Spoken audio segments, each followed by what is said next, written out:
Welcome to More Than a Brand podcast, where we show you how to take your brand from basic to badass. I'm your host, Lindsay Trammell Jones, the WordPress Whisperer, the Olivia Pope of Web Design, and the owner of Fiercified Creative and Consulting.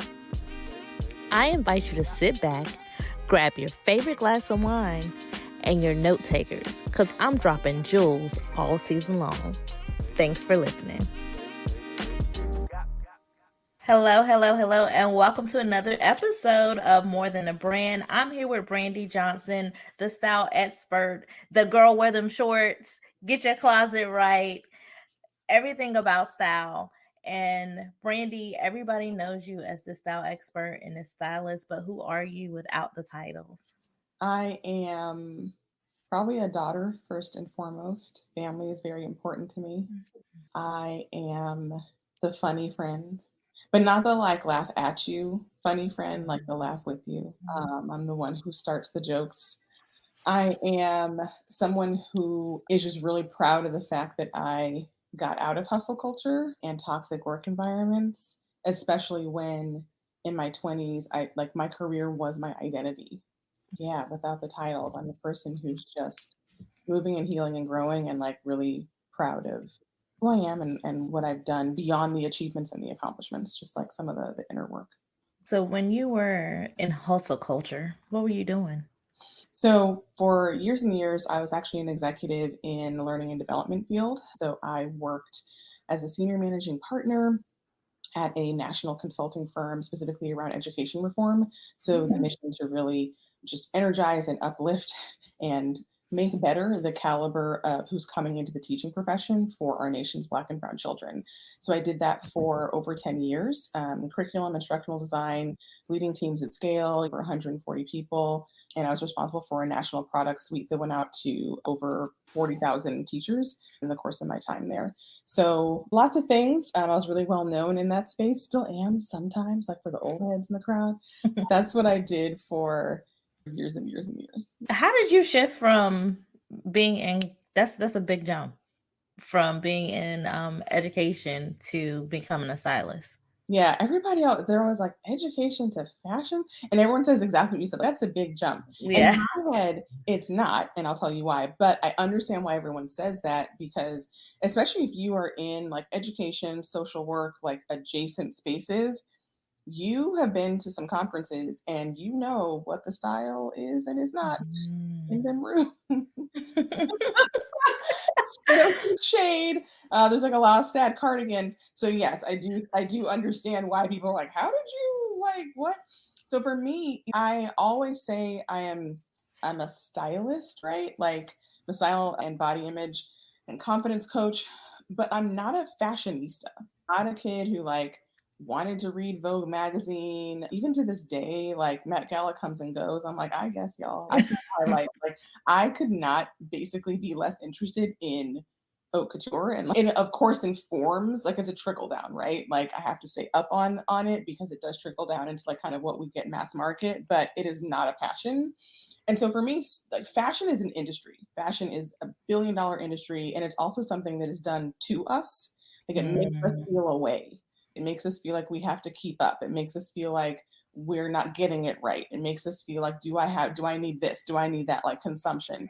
Style, and I come from a family of Black matriarchs. I learned this from them. Style is how you get to tell the world who you are before you open your mouth. And my great grandmother, I had the fortune of knowing till I was 12 or 13, from a very small town in Louisiana. Shout out to Louisiana. I grew up in California. She was already there at the time I was born. But I'm talking church hats, the gloves, coordinated. Yes.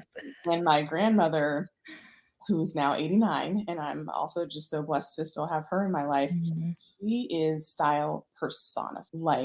She has this funny thing she said to me the other day. She was like, Brand, she knows me Brand. She's like, Brand, last time I went to the doctor's office, everyone, oh, you dress so sharp, you dress so nice.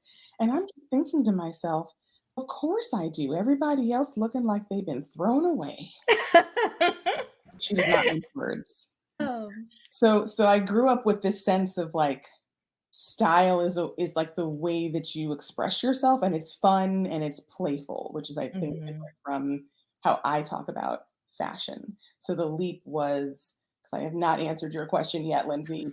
The leap in short was I always was like stylish, my little outfits together, and I have endometriosis, and so they're Mhm. always switching up my hormone medications, and so I had a very dramatic weight gain in my 20s. I was someone who had been the exact same size since high school. I was one of them people.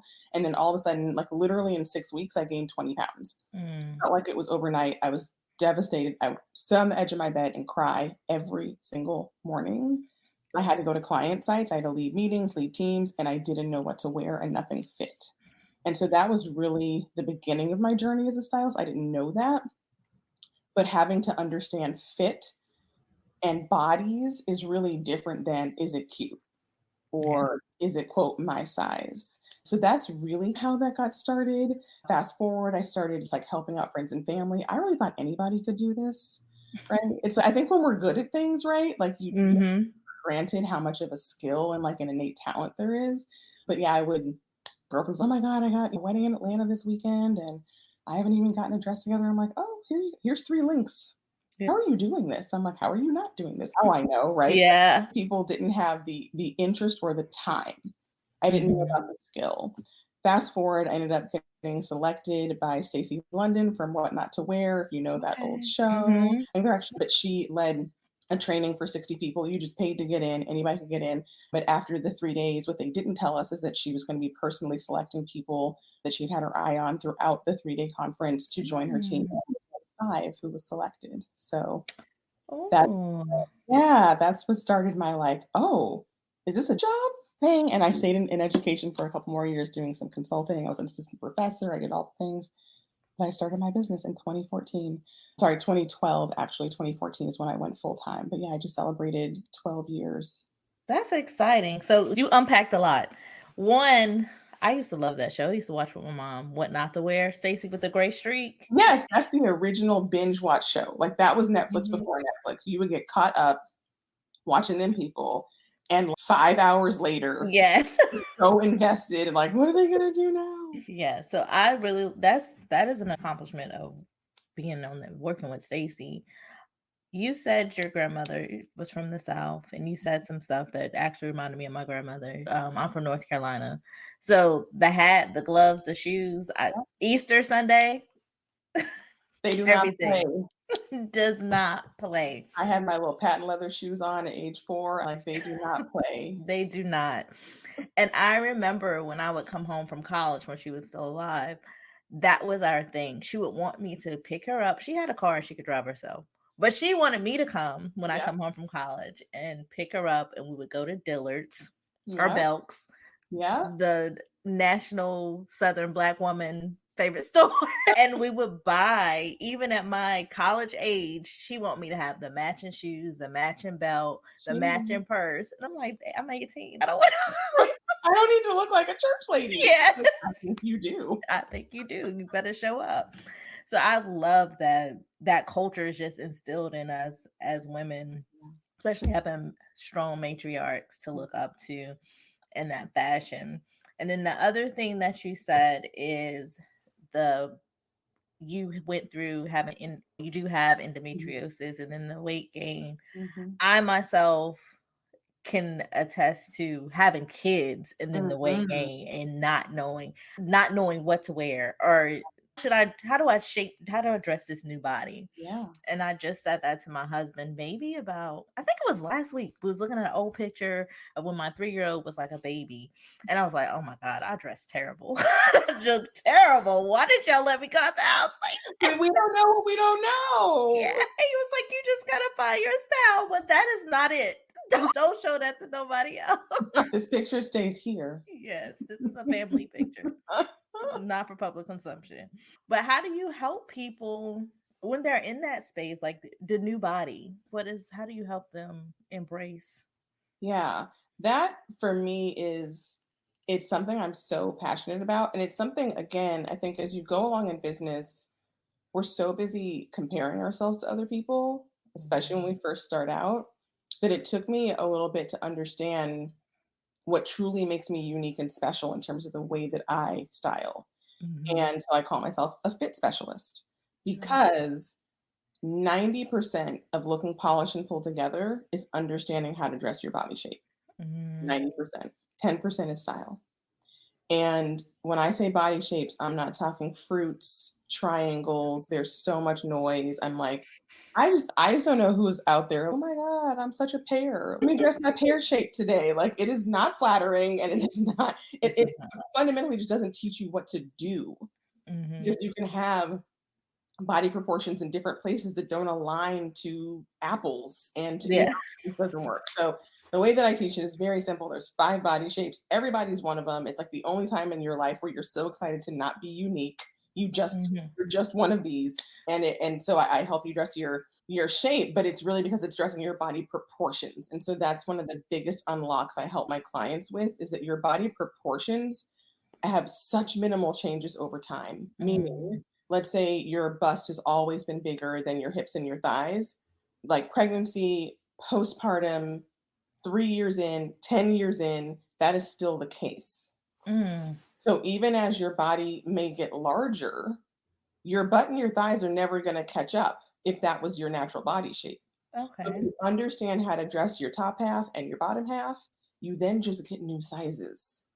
And so often what happens is when we gain weight, which in America and our society globally is frankly the worst thing that you can do as a woman. It's like you can do anything. Go out there, girl, be yourself, but don't get older and don't gain weight. Exactly. Those are 2 things we can't have. So it's paralyzing for so many women to experience body changes because no one teaches us how to do this. We are taught that the only way to have style is to be smaller.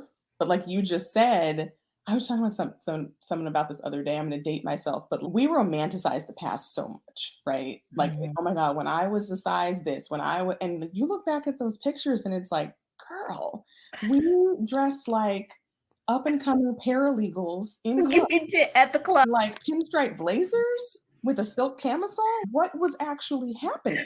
You know what I mean? But like, if you're someone who's gone through body changes in your mind, you're like, no, like I was great then, I had style then, blah, blah, blah, blah. The message you're telling yourself and you're allowing yourself to believe is I was better then. I was better then.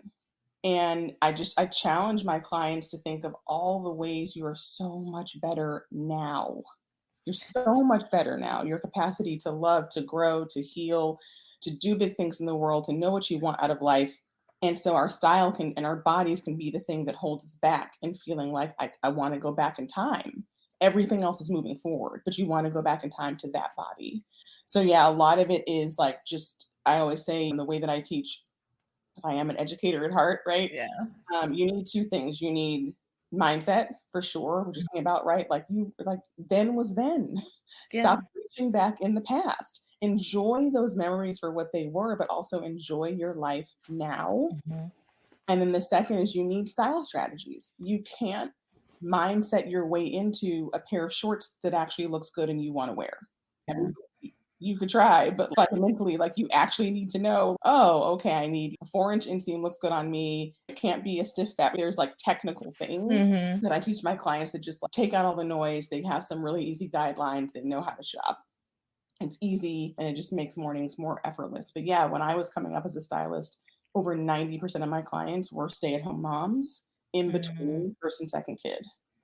So I got really familiar with that life, right? And it was I that time was so instrumental because it helped me with things like they would say things like they'd be like, okay, I'm gonna sign on with you, but I just have one question. You can like hear like the trepidation. Yeah, are you gonna make me look fancy? And they had these real fears, right? Of lady gonna come to my house and be like, here's some stilettos. I know you're chasing around a toddler, but these are in style. No. So like so much of it is about helping women with whatever stage they are in life. There's some body acceptance, but when you get the clothes that really fit and you understand why so that you know how to replicate it, you can leapfrog over. That's just what happens. It happens all the time with my clients. I had a client once who she just had her second kid. She's like, I gotta lose 10 pounds. I was like, okay. She's almost didn't hire you because I gotta lose the 10 pounds first. I was like, okay, I hear it all the time. And then she did hire me. And she's like, I packed with my husband. We're going to lose it. She talked about 10 pounds. And I was tired. I was like, girl, do we want to go to the gym now? Should I just drive you here? Like, what are we talking? Like, this is really on your mind. But I get it. But it was so prevalent.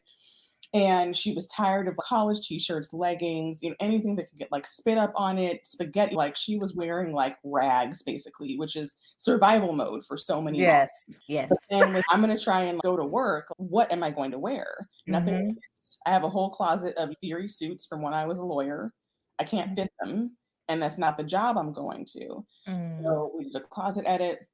Got rid of a whole bunch of stuff that was no longer serving her. She learned about her body shape and exactly like what fits and what flatters. I took her shopping. And the way I do shopping is you don't shop with me. It's a waste of everybody's time, even though I'm sure it's fascinating. But you arrive in a dressing room and I've already pre-selected everything. So all you're doing is trying on. And halfway through that session, she was like, I just texted she was like, can I, excuse me for a minute. She's like, I'm going to text my husband. I was like, okay. And she comes back and she was like, just let him know I don't need to lose 10 pounds. I look great. Ooh, you're transforming lives. You don't need 10 pounds. You don't need to lose the 10. She was like, he can do it if he wants, or he could just work with you. 10 pounds be damned. It's okay. Yeah. I like that. Yeah. Hey, if you are enjoying our show, please hit that subscribe button or hop on over to LinkedIn and follow me at Lindsay Tramel Jones, Brand Identity Designer. That's where I share tips, more insight on branding, and why it's so important as a DEI organization to ensure that your brand is up to par. Okay, that's it. Enjoy the rest of the episode.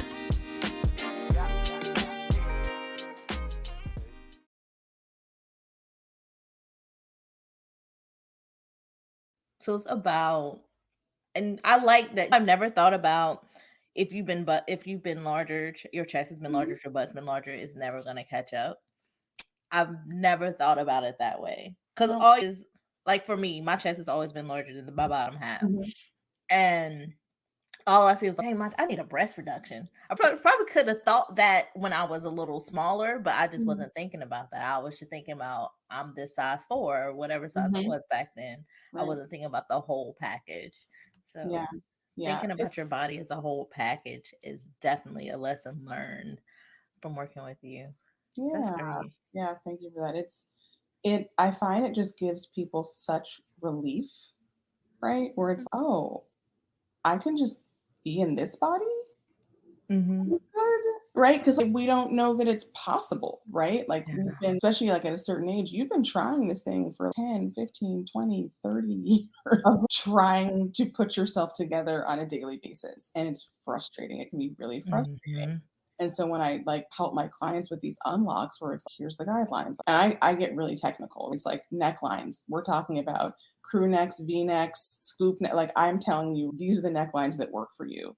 So when you go shopping, it's not this like overwhelming chaos. It's, I'm going to go straight to the V-neck t-shirts because I know those are better for me because if I have a bigger bust, if I have something like a crew neck, my bust just looks like a shelf because the skin showing. So there's no differentiation between your bust and the rest of your body, and you look really just like rectangular. Or you're like nodding, like Yep, all the time.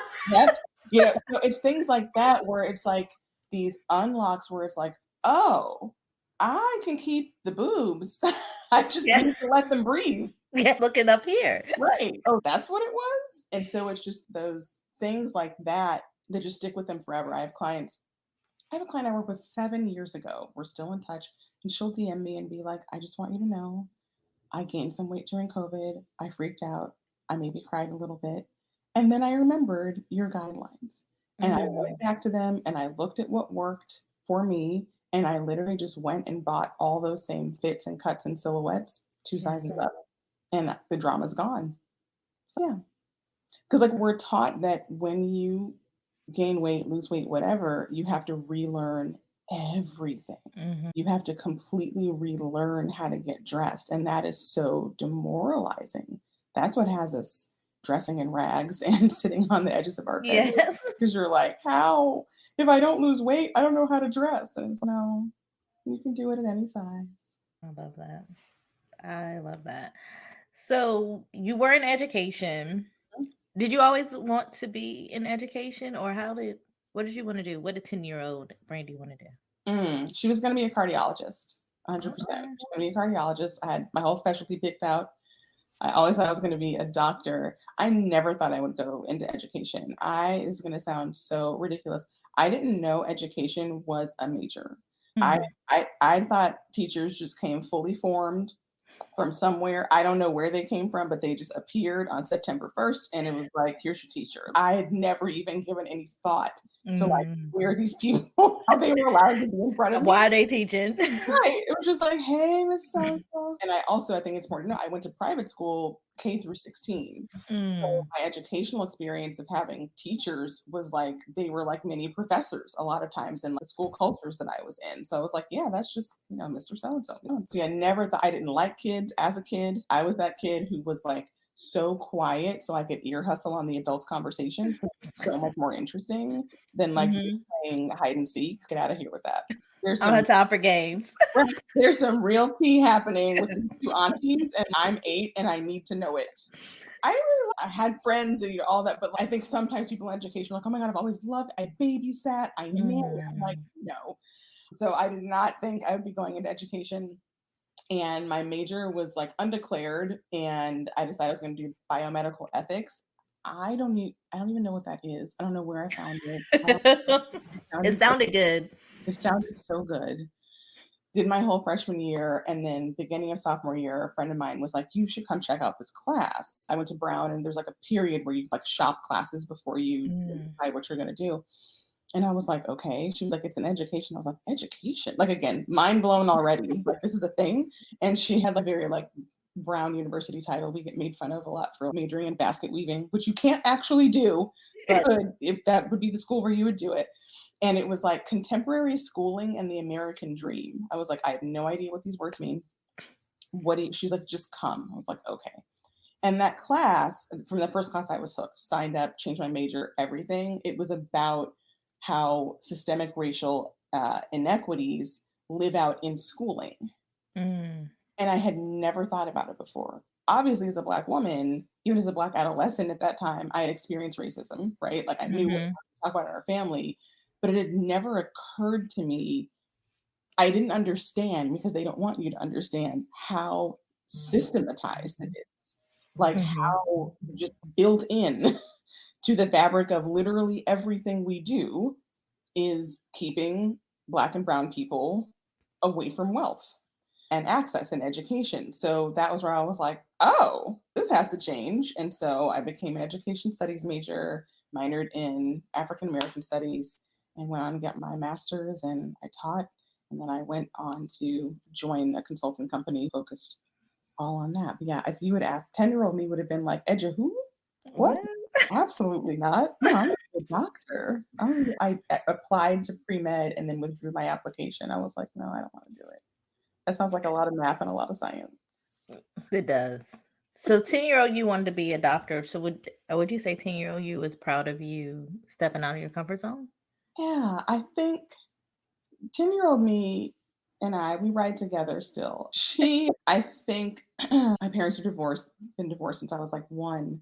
And I specifically remember my 10th birthday party was the first time my dad and my stepmom had hosted my birthday party. Mm. And it was like a really big deal, like big sleepover. The theme was La Isla Bonita, the Madonna song. I'm just going to put that out there. Y'all can Google it and figure out exactly how old I am. But that was one of the jams at the time. And I think for 10-year-old me, and something I still like decondition all the time, Mm. being smart, getting good grades, and like more or less just like taking care of myself. Those were my jobs. Mm. Those were my jobs. Getting into private school, that was my job. Getting good test scores, that was my job. And so, how that's played out as an adult is so much perfectionism, so much belief that if I don't get it right, I am letting everyone else down because I'm not doing my job, right? Mm. And so that has been something where business in particular has been so helpful for me to be able to unpack that. Because when I was in nonprofit management, I also did a stint in corporate for a few years. There's no time by design. There's no time for you to reflect on how to be a better person. All of the time is spent like for someone else, whoever's paying your paycheck. Some of those patterns and cycles of just all the false urgency and like things had to be done yesterday and being made to feel just like dumb for not being able to understand something like before they had even said it. You know what I mean? Like just so much of that toxic culture. Really being in business for myself has been so instrumental in me understanding how much of that is just flat out white supremacy and how to build a business that's different for myself and allows me to have more facets than being perfect, because we know that's not, it's not really the goal. It's not attainable, or Mhm. you can't even keep it. You can't sustain it. Even if you achieved it, you wouldn't be able to sustain it. Mhm. That was good. So, Brandi, where can they find you on Yeah. social media? Yeah, I am everywhere at Brandeis Nicole. My full name is Brandeis Johnson. I go by Brandi Johnson since 5th grade because I was tired of people mispronouncing my name. But my entire immediate family and my close friends call me Brandeis. My middle name is Nicole. Wait a minute. Where did Brandeis come from? My mom, her name starts with a B. She's a Beverly, and she was actually when she was pregnant with me, and so she visited her sister and brother-in-law. We lived in California. They lived in Rhode Island, and it was the fall. They took a trip to see the foliage and all of that in New England, and they ended up passing by Brandeis University, which is in Waltham, Mass. So Brandeis, and she went and looked it up. She was like, "What is this? This is so fun." She's like, "That's going to be your name." But she looked it up. The school is named after Louis J. Brandeis, who was the first Jewish Supreme Court justice.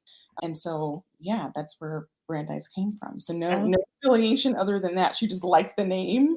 And like, bless her heart, as a kid, you go to the state fair, or whatever, you get those little like license plates with your name. They never had my name. Nothing ever had my name. Your name probably was spelled with an E. You were mad. Yes. So bless my mom. She would make trips back to the East Coast and go to the bookstore there and get like T-shirts and bumper stickers with my name on it. Oh, so, yeah. So that's where they can find you. Okay, I interrupted you. Where can they find you? It's a good segue. I like talking about my name. So at Brandeis Nicole, it's Brandeis Nicole. On Instagram is like the easiest place to find me. I'm like always in my stories, always in my DMs. And then website, brandeisnicole.com. And then I have a free Facebook group for anyone who's like on this journey, wants some tips and tricks, and wants to hang out. It's called Style for Smart Cookies. You can just Google that or like search that in Facebook and you'll find me. What is one last thing you would like to tell anyone who's about to embark on their style journey? Like words of advice. Yeah. Trust your intuition. Trust your intuition. When I do closet edits, which for some people feels like the scariest part because they think, they're going to judge me and da da da. And I'm like, girl, I'm just here to get this stuff out your closet. But I understand why that feels. It feels very personal, very intimate, right? Like you're going to see the things, right? You're gonna see the stretched out t-shirts. But 9 times out of 10, literally 9 times out of 10, probably more than that, whatever we get rid of, you weren't wearing anyway.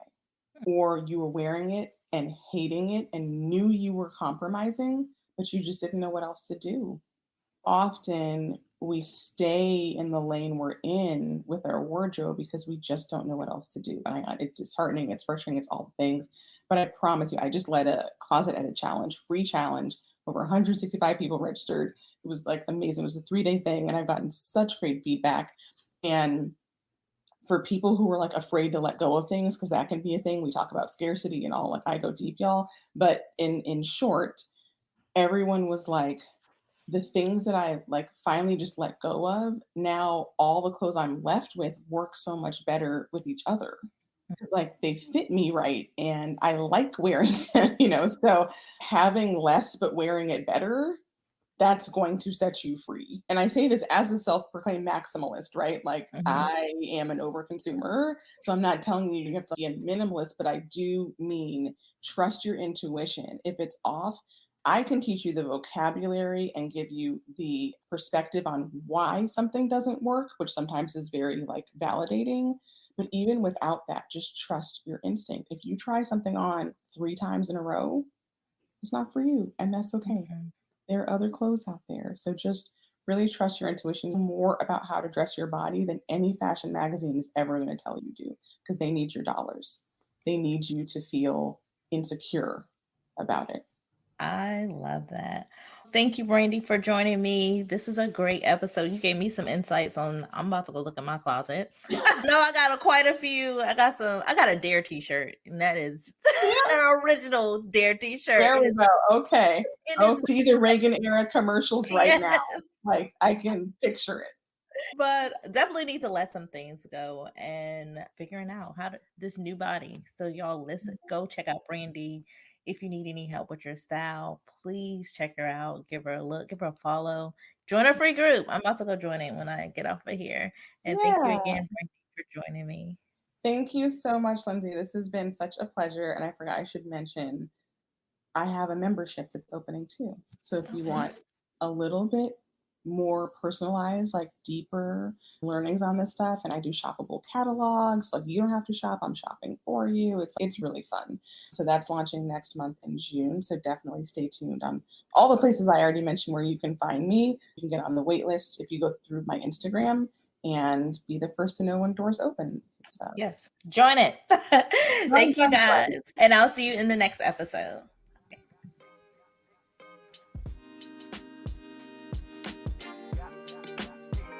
Hey, I hope you enjoyed this episode as much as I did. Remember, hit that subscribe button so you can stay up to date with the new upcoming episodes. And if you want to, find us on social media at fierceified.agency on Instagram or find us on Facebook at Fierceified Creative and Consultant. Send me a DM. Let me know what you think. I would love to hear your input.